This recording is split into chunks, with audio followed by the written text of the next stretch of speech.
The boy at the back of the class, chapter 12, Syra and the Sea.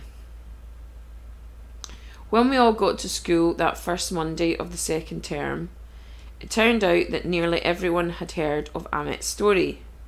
It had spread over the holiday more quickly than the news of a new flavoured packet of crisps, and just as quickly as he had become famous for being the boy that beat Brendan the bully, Amit became famous for being that refugee boy. I don't think anyone kept their promise to Mrs. Khan of not asking him any questions, because everyone in class tried to sneak in at least one whenever they talked to him. Even Josie and Michael and Tom couldn't help themselves and started to ask him things like, did you have cheese sandwiches in Syria? Or what was the weather like in Greece? Or did you ever eat snails and frogs in France? I don't think Amit minded, because we were his friends. If he understood the question, he would just answer yes or no, and if he didn't understand, he would stare at us or shrug. But there were lots of people who didn't know, asking him lots of questions. There were lots of people he didn't know, asking him lots of questions too. Some of them asked so many questions in one go that even we couldn't understand what they were saying, and we could speak English. Some classes even began to send messengers to see if they could find anything out.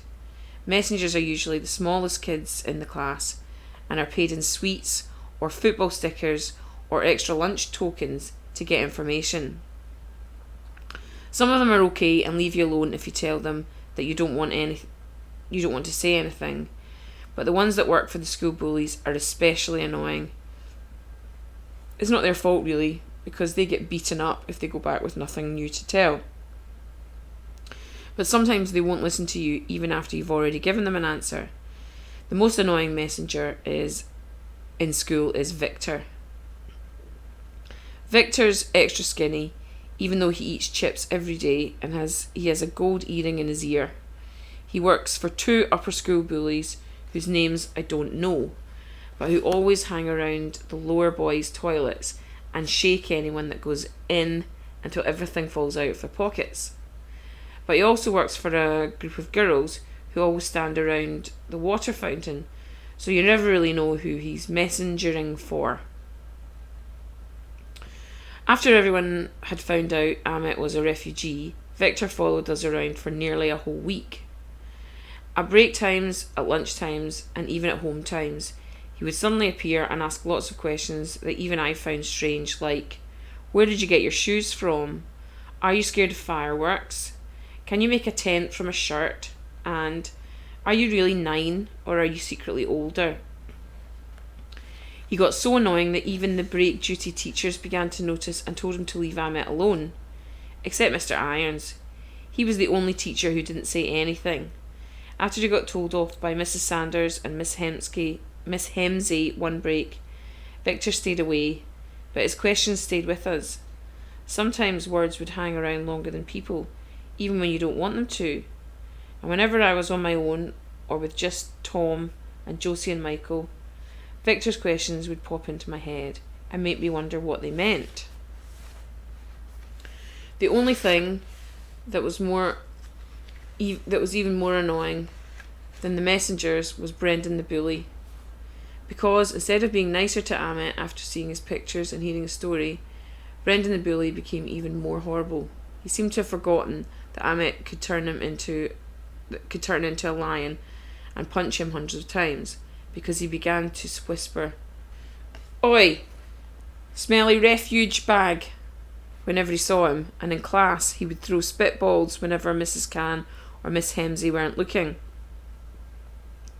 When we told Amit to tell Mrs. Khan or Mrs. Sanders about it, he shook his head and said, "I'm not scared. Lots of badder people in camps. My dad say I fight them, so I fight him." When Amit said this, I thought he was very brave. So on Halloween, I brought in one of my favourite Tintin books for him to look at, because in it, Tintin stays and fights lots of bad guys, even though the bad guys are bigger and there are lots more of them. There are always lots more of them. "See? You're like this. See?" I said, showing him the book. I was dressed as a vampire and Amit was dressed as a green monster, although Tom said it was the Hulk. We were sitting in the playground on our own because Tom and Josie and Michael were still eating their lunch and taking too long. Tintin, he cried out when he saw the cover. You know Tintin? I asked, surprised. I hadn't thought about it before, but I guess Tintin really is famous everywhere. Yes, said Amit. I read all time. My dad, he read them to me. I nodded, remembering the voices my dad used to make when he read the comics to me too. After a while I said, I have all of them. You can see them if you like. I keep this? Asked Amit. Oh, I said. I hadn't really meant to give him the book. I'd only wanted to show it to him. But I knew I could ask Mum to find me another old copy in the library to save it for me when it was about to be thrown away. So I shrugged and said, sure. Amit gave me a big smile and started to flick through it. He stopped at a page and pointed at Captain Haddock. My dad, he had this, he said, moving his finger so that it pointed to Captain Haddock's beard. You? I shook my head. No, my dad didn't have a beard, but also, my dad, he's dead. Amit sadly nodded and looked down at the picture. I not know where his dad. Maybe he did too. I looked over at Amit. He's not here in London? I asked. Amit shook his head. I came here. My dad. He behind. I frowned. Behind? Where? Amit shrugged and looked down at the comic book. Maybe he in France? Oh, I said, feeling sad for him. I'd hate it if I didn't know where my dad was, or if he was still alive. I'd wanted to ask who the lady in the red scarf was, and whether she could help him find his dad, and where his mum and sister and his cat were. But then Amit flicked to another page and held it up to me. He was pointing to a picture. In it, Tintin and Captain Haddock and Snowy and a man with an eye patch were all standing on a raft in the middle of the ocean. And Captain Haddock was waving a flag that had been made out of his blue jumper. See, said Amit quietly. I nodded. I have sister, he said. She there now. You mean here? I asked, pointing to the raft. No, said Amit. Here. He pointed to the ocean. And then I understood. Oh, I said. I felt strange, as if something had hit me inside of my chest. It was the same feeling I had in the hospital when Mum and Dad told me that Dad had died. You mean your sister? Her name's Syra, said Amit. Syra, she is in the sea. Amit nodded and rubbed his eyes. Then she's not with your cat? I asked quietly. Amit shook his head. Cat dead. In mountains. And then, flicking to another page, he pointed to a tent and said, Mum's sick. Last time I see her. Oh, I said. I wanted to cry, but Amit wasn't crying, so I didn't think I should either.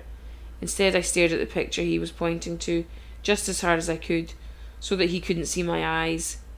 We didn't say anything else after that, because a few seconds later, Michael and Josie came out and joined us.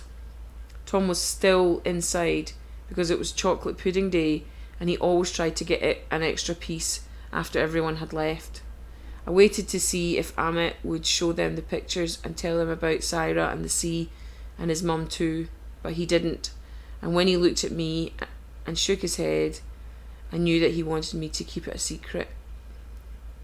I nodded back and made a silent promise to Amit that I wouldn't tell anyone. But I didn't know that I would be forced to break my promise the very next day, because that was when I heard something. And it was something so scary that it changed everything.